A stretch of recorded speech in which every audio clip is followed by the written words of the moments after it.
All right, so welcome to Breathe, Move, Rest. Our mini practice to just check in. Check in, yes, but also to self-care. Intentionally bring in our mind, our body, and our breath to help us rebalance whatever might be out of balance or out of rhythm, given what we've been up to.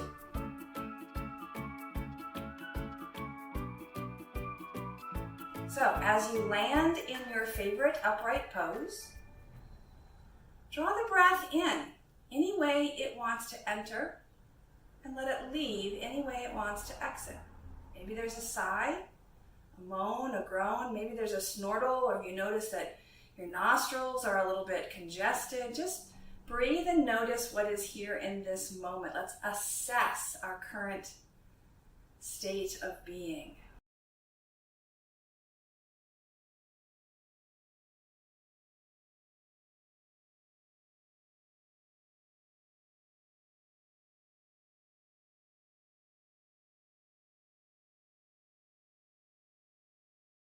And typically, this kind of applied attention will start to bring an ease, a steadiness, maybe even a slowing down, if we are in fact safe. If, for whatever reasons, we don't accept that this moment is safe, it's not safe mentally, physically, emotionally, energetically, any other way, now we can notice how that affects our breath and body. But my hope is that because you're here, you're in a safe and calm, abiding space so that your body can benefit from the slowing down of your breath and the recalibration of your nervous system, so that when we get to our moving, we can do so mindfully, kindly, gently, to lubricate and to connect with the tissues of our entire body.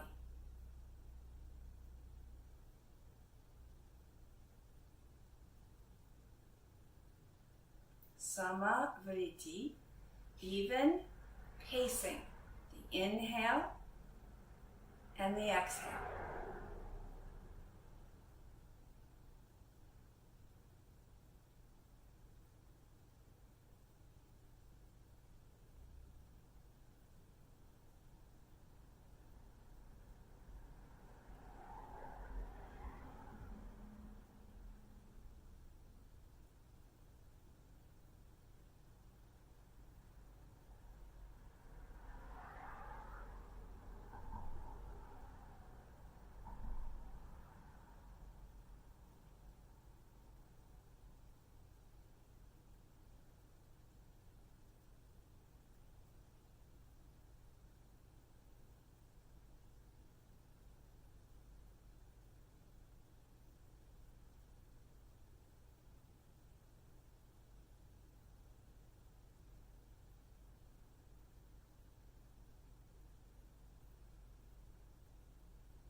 Let's bring in some gentle pelvic rocks. So on the inhale, dip the belly forward.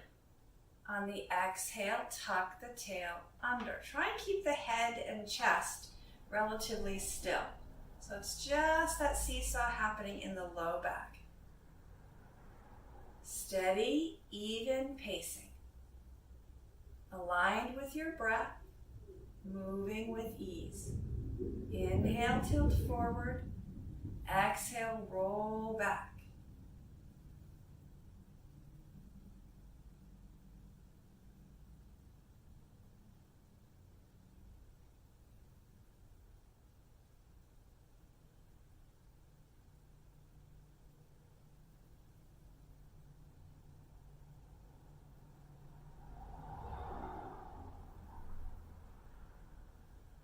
Good. Let's find a steady stillness once again.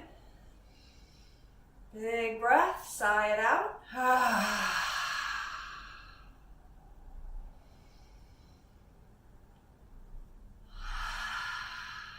Good. So one of the techniques that can help assist our movement practice is actually a manual lymphatic drainage.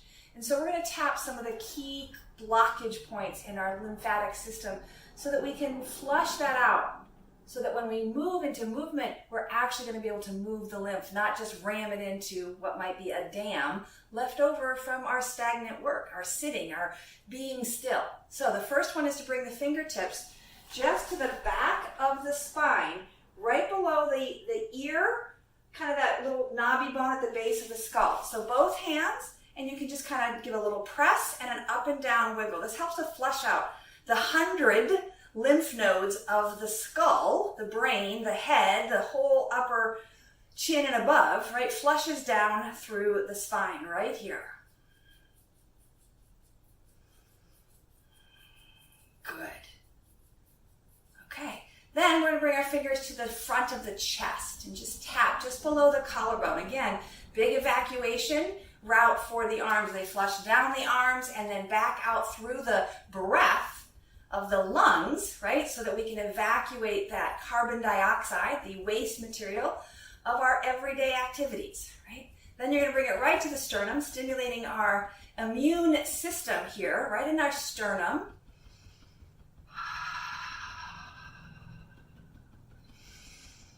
Good. And then bringing your fingers kind of into a duck face.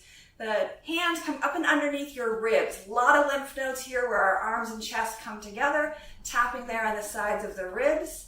And if it's too much to touch the body, you can work in the energy field around. You can also just kind of soothe and stroke. I like the tapping. It's a little more vigorous for a midday or a wake up kind of session. And then lastly, we're just going to use our hands and kind of tap right at the bottom of the ribs. This is our kidneys, so it's going to help us flush out any toxins in our body. Just tap, tap, tap. It's also going to wake up those oblique muscles, the transverse abdominis. You can hear my voice rhythm a little bit here as I tap and try to speak. Good, and then let's just let that go. Good. Go ahead and interlace the fingers and roll out the wrists and the forearms.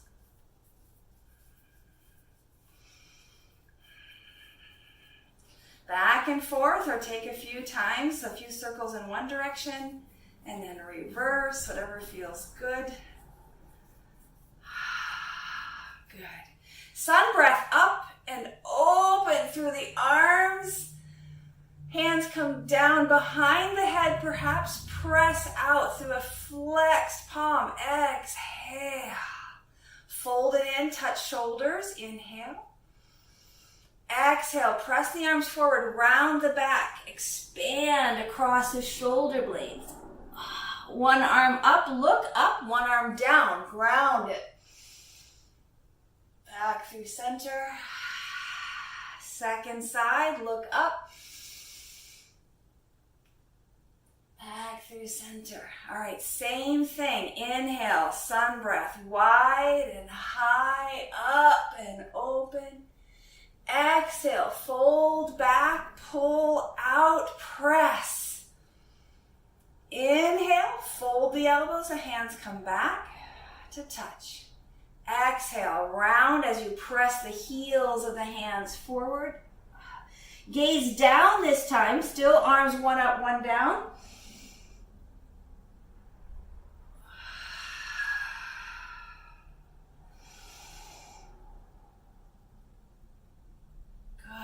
Hands come to rest and just check in on what you're feeling, what you're noticing. Maybe circle the nose.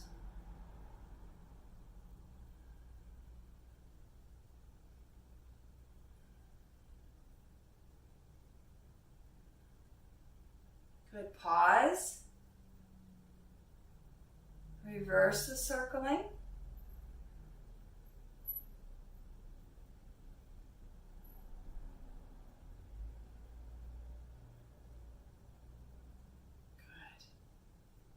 And pause.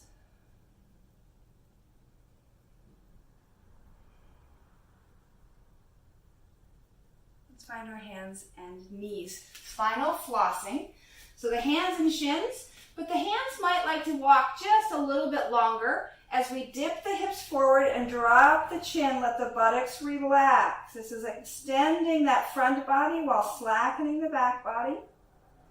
And then in your timing, lift from the hips, fold it back, and this time lift the chin as the tailbone reaches to touch towards the floor. It may or may not, that's okay. Take it back and forth a few rounds. Hips go forward, chin drops to chest. Fold it back, chin rises up.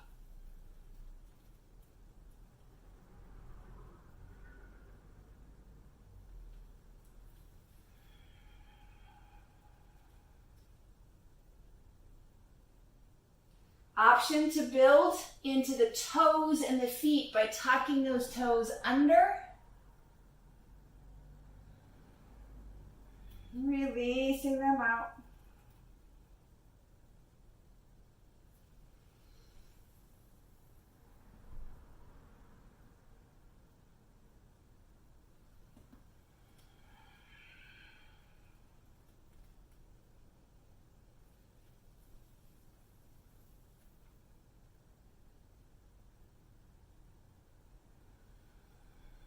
The next time you fold back, fold into your child's pose. So the toes will untuck ideally. The knees might splay, or you might readjust in other ways. I like to side sway a bit, let my thighs open to my ribs, and then just take a few moments here. Rest the forehead on something. Notice what you're feeling in the low back, in the mid back, and the upper back.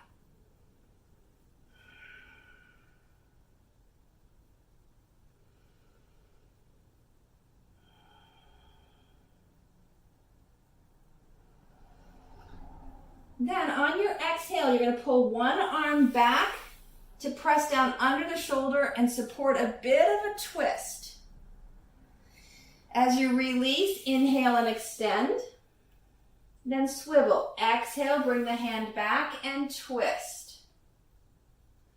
The head can rotate, the ribs can rotate, or whatever amount that wants to move. But the hips stay heavy for now.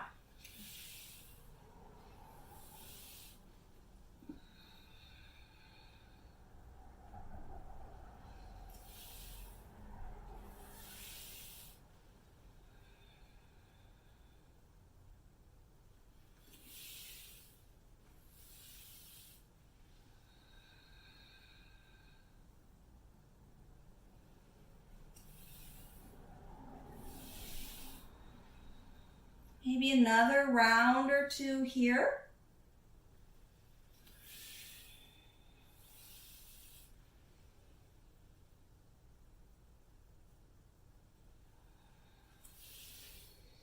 And you're more than welcome to stay in your child's pose before we move to our next sequence, or release this sequence by coming through a few table, cat, and cows.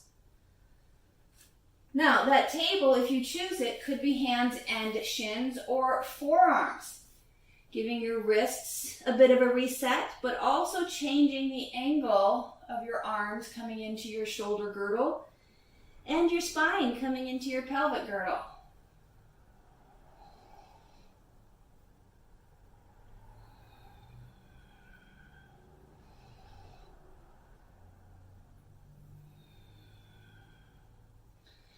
Good. So if you're in your child's pose, we're all going to join you there. And from the child's pose, walk the arms around to the right. Belly up and over the thigh as far as you want to walk. And then you can extend the left arm, breathe into the left ribs, expand that lateral reach.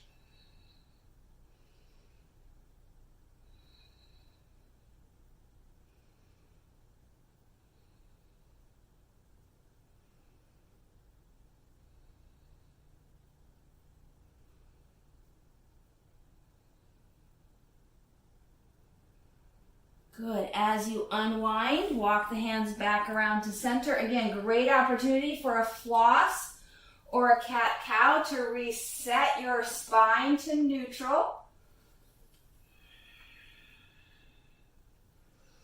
And then we'll walk to the other side.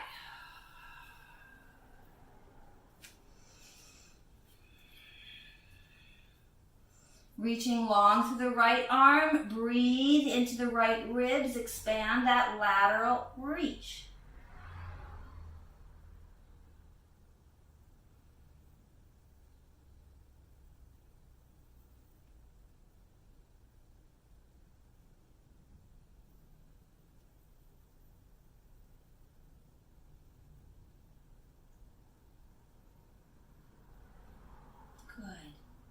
Again, unwind,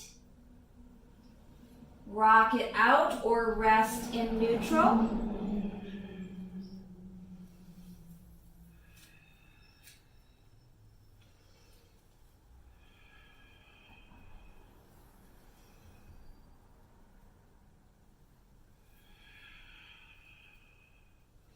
Good, great place if you'd like to lift to a downward dog. We're just gonna bring the feet around to the front next.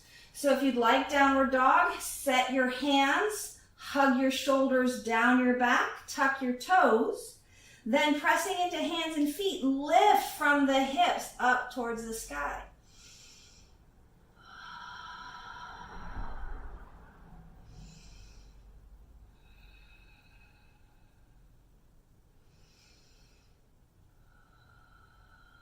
Good.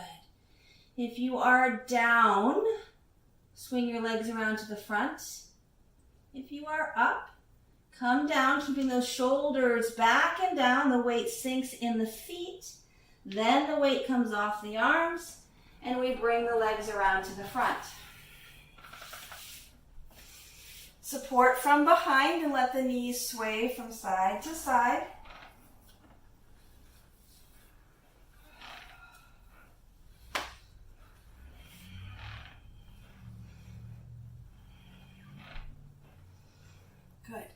As the knees go to the right, bring the left arm around and support under your shoulders. Then round the back, cat and cow with a bit of a twist. So the top butt, that left butt cheek's reaching back on the exhale. The navel and the sternum are reaching forward between the hands on the inhale. Back and forth.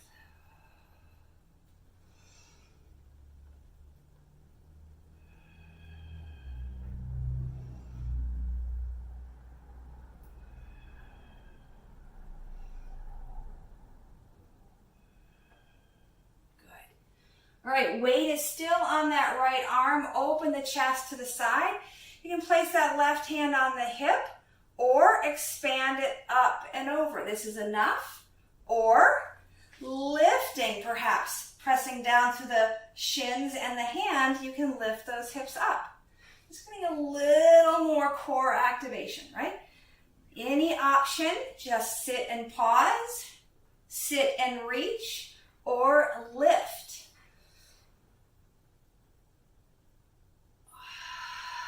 Good. As you come back to unwind, once again, sway the knees. I'm going to pivot around so I can see you as we go to the second side. All right, so the knees come down to the left. The right hand swings around. Support the chest and find your rocking of the pelvis for your cat and cow.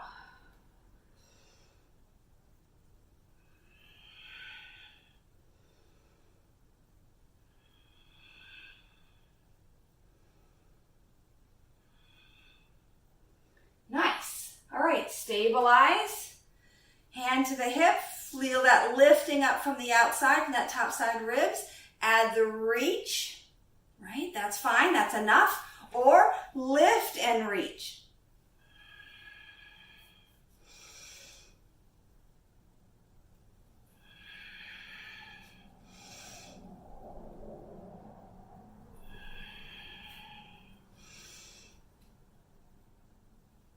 One more. And coming back around to face your feet, hand support from behind. Cross one ankle over the other. Bottom leg can be long or bent. Just circle that ankle.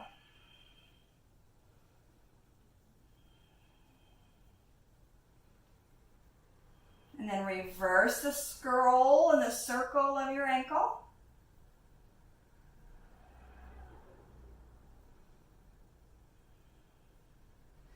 And then just bring some flex and point. Maybe curling the toes, maybe spreading the toes. Just notice where there's room.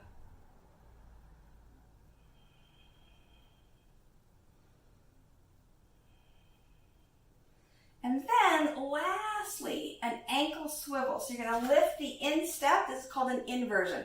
Lift the instep toward the inside bone, then lift the outer edge towards the outside bone. And just get a little bit of a side-to-side swivel. Right?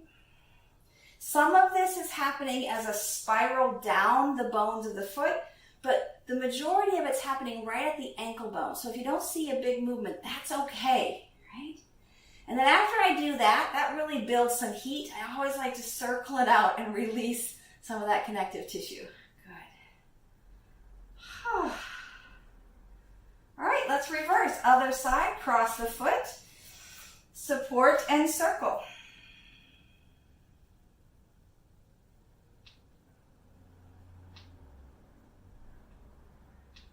And reverse it.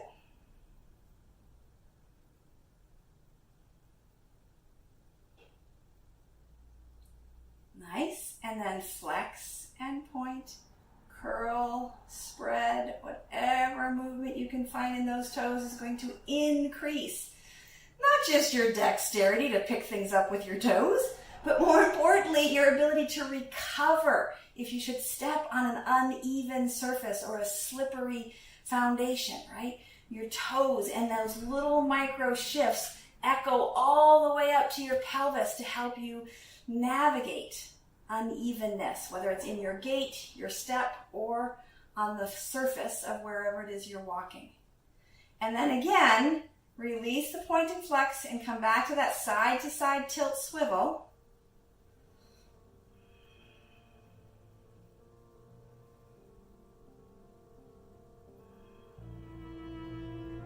And before that starts to get really warmed up or painful, circle it out and release. Good. All right, let's come on down all the way to our back body. Let the knees stand. Maybe they want to sway. Maybe the arms want to fall open or out. We're just going to take a twist. And then any final shapes before Savasana. So I'm going to take a twisted roots, and that means my left leg is crossing my right thigh. My hips swivel to the left, and then my knees as a unit come down to the right. If they don't reach the floor, sometimes just a fist underneath is enough. Sometimes you want to bolster a blanket, a shoe, whatever you have handy that's not going to be injured by resting on it. Now ideally, the back arm rests from the elbow down to the hand. Probably not the shoulder, but it could be. But if you're really not finding any support from that back arm, then don't roll so far. Fold the hand in or lay on a bolster or a pillow.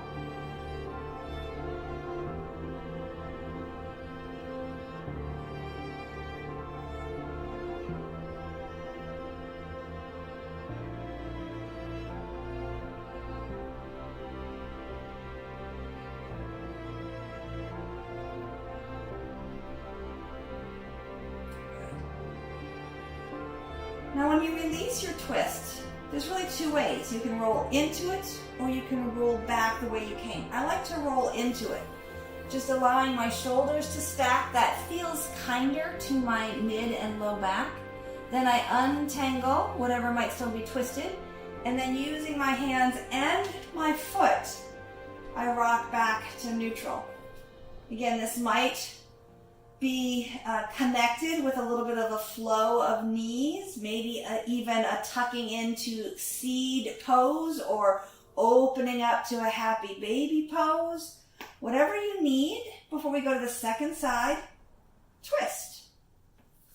So if you want that twisted roots cue, you're going to cross the right thigh over the left, swivel the hips an inch or two to the right. That's just going to help you align your spine as you drop the knees to the left. And now the stacked hips are essentially right in line with your sternum or your open chest. The right arm can fall out or fold in depending on how much support you find beneath you. And then bring in that steady sama vritti breath. Sama meaning same. Vritti referring to fluctuations or the change in the pattern in to out. So we're looking for an evenness for the inhale matched by the exhale.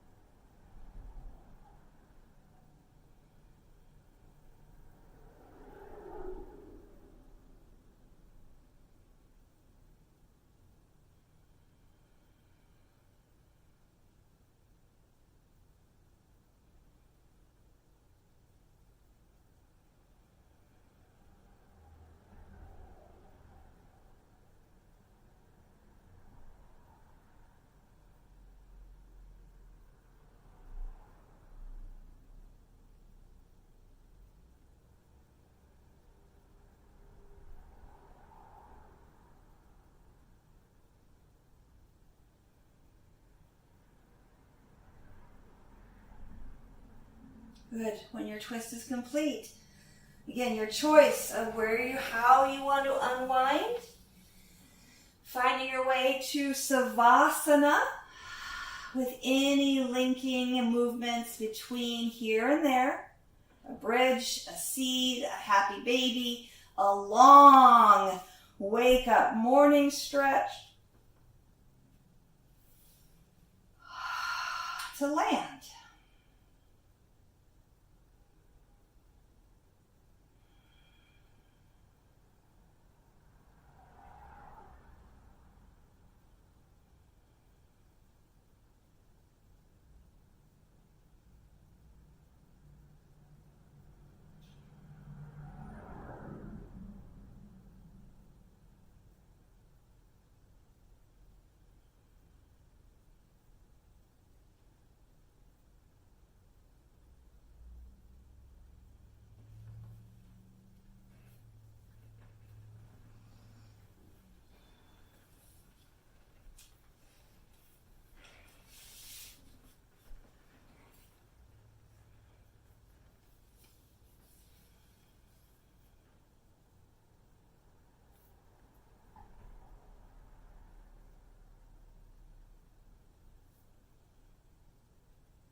When you feel ready to begin again this day, notice what you notice in your body, in your energy, your breath, in your mind, your heart space, your brain, your gut, belly of intuition. Just noticing might open some additional insight to truth, rooted in the compassion that you've cultivated by doing your self-care practice of breathing, moving, and resting. And then you return to a landing pose, an upright orientation of head above heart, above belly, supported by this foundation of our pelvic girdle. And again, take your time. May you breathe deeply and move freely, labor lovingly, and live vibrantly. Namaste.